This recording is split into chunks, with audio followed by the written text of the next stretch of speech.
In this video, I'm going to show you how to show sheet from right to left in Google Sheets.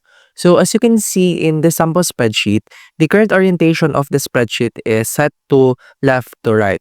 So to do this from right to left spreadsheet, we need to enable first the right to left controls. To do this, on the upper left corner of the screen, simply navigate to the Google Spreadsheet icon, click here, and this will direct you to Google Sheets Home.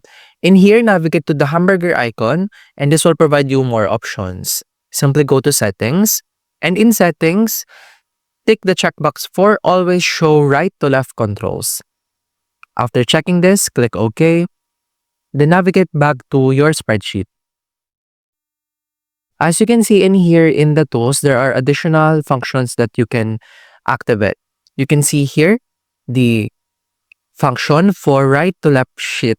When you click this, the sheet will automatically transform from left to right to left.